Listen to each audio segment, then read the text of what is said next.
Ouais, vachement. Mais c'était bizarre.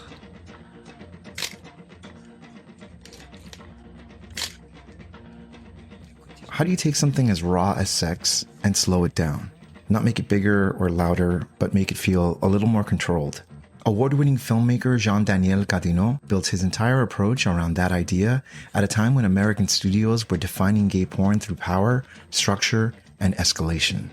In this episode, we're going to take a look at Jean-Daniel Cadinot, an enduring, commercially successful filmmaker and businessman who didn't follow the structure of the industry, and in doing so, created homoerotic imagery that stood apart and left behind some of the best gay adult films in history. This is Demystifying Gay Porn. My name is Ike Grande, and if you watch gay porn, I've definitely helped you get off.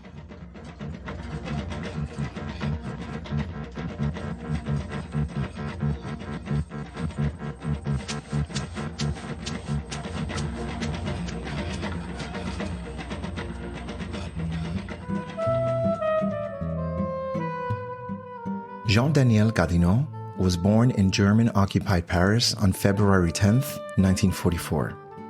His parents were tailors in the Batignolles district in the Montmartre area of Paris, and he would later joke that they spent their living dressing men while he made a career undressing them. Cadinot originally wanted to be a painter, but trained in photography and visual arts at the National School of Photography in Paris instead. Before filmmaking, he built a body of work in photography, publishing revolutionary homoerotic images that he had first shared with close friends in private circulation.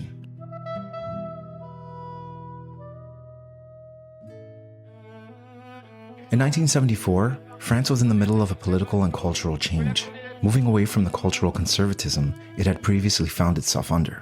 Pornography had just been legalized for production and distribution. That same year, Emmanuel became one of the highest-grossing films in the country. In 1975, Cadinot published his first albums of male nudes in France.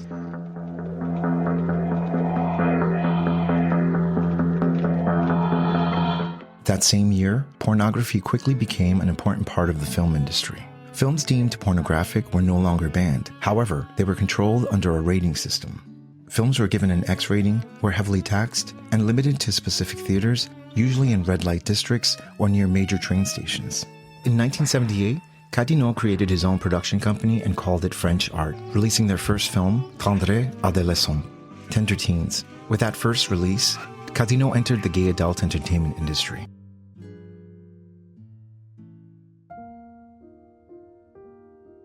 Cadinot released a maximum of 4 videos a year, aligning himself more closely with a group of filmmakers who were pushing gay erotic film towards something more deliberate and cinematic. Cadinot's films are defined by their pacing and visual restraint. He relied heavily on realism, locations, usually involving a journey and a narrative structure. His camera is patient, often remaining with the subject rather than cutting rapidly between actions. Another characteristic of Cadinot's films is a depiction of young men in their late teens or early 20s. Something that we had here in the US, but was in those days eclipsed by muscle.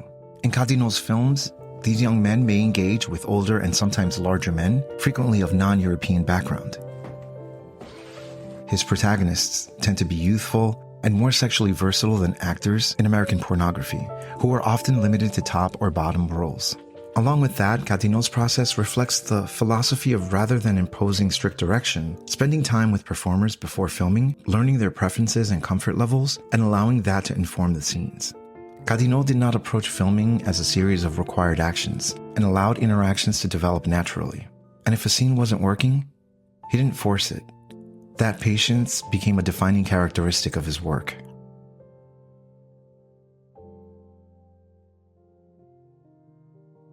Another factor in Cadinot's success was his attention to new technological realities. Cadinot adapted early to changes in how his films were being viewed. With the rise of VHS, the experience shifted from theaters to private spaces. And Cadinot understood that and began shaping his films around home viewing.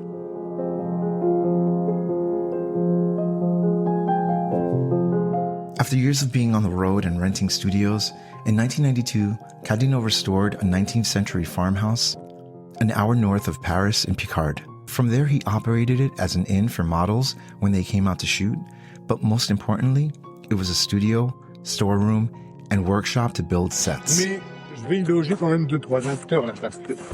Oh, il est bas ce lit, très bas.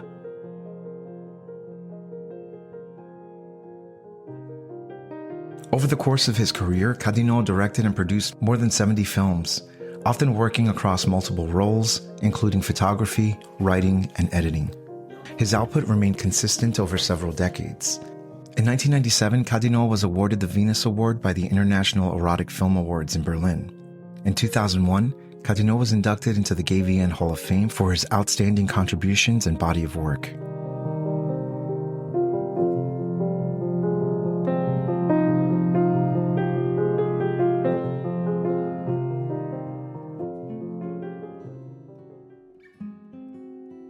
La réussite, l'argent. Ce n'est qu'un moyen. Un moyen de pouvoir faire chier les autres et de faire ce que tu as envie de faire, ça c'est vrai. Cela dit, si tu n'as pas d'argent, tu peux quand même faire ce que tu as envie de faire. C'est vrai, j'ai réussi à faire des choses sans argent. Oh, ça donne un peu plus de satisfaction, mais ça ne donne pas plus de bonheur. Jean-Daniel Cadinot passed away on April 23, 2008, at the age of 64. On his blog was a final entry.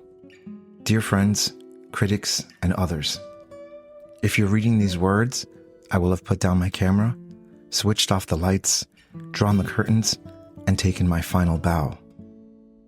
May all the efforts and work of a whole life, the quest for a moment of pure truth in the sublime communion of two beings under the spell of undefinable desire for one another, inspire those who inherit my heart. The human being is made such that it only remembers the good and the beautiful. Therefore, I leave you with a free mind and a head overflowing with a myriad of young men, sometimes strong and vigorous, sometimes fragile and sensitive. All of them gave me these unforgettable moments of their most tender intimacy. Moments that only a few really know, but which I made into images to allow you to admire them over and over again. Never were success and personal fortune my creed. You offered me gratitude, and I thank you for that because I wanted nothing else. Cadinot salutes you. Remember a kindly fellow, an extreme observer given to rages and contradiction, but who listened to others and was full of love.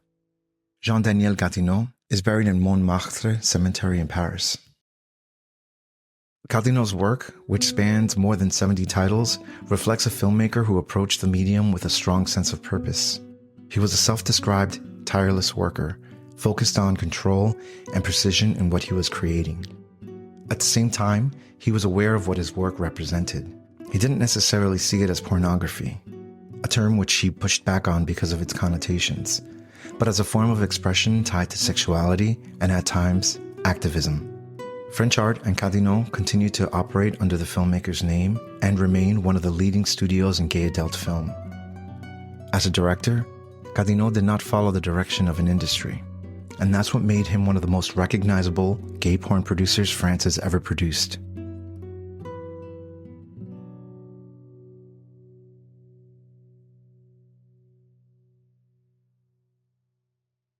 You've been watching Demystifying Gay Porn. I'm your host, Ike Grande. Demystifying Gay Porn can be found on every podcast directory as well as YouTube. Demystifying Gay Porn is on X, Facebook, Instagram, Substack, Threads. And if you like what you're watching or listening to and want to be a part of the process, head over to patreon.com/demystifying gay porn, where you can support this podcast and YouTube channel, and I can continue making content like you've just enjoyed. As always, don't forget to subscribe, give this video a like, leave a comment, and let me know what else you'd like me to cover. This is Demystifying Gay Porn. My name is Ike Grande, and if you watch gay porn, I've definitely helped you get off.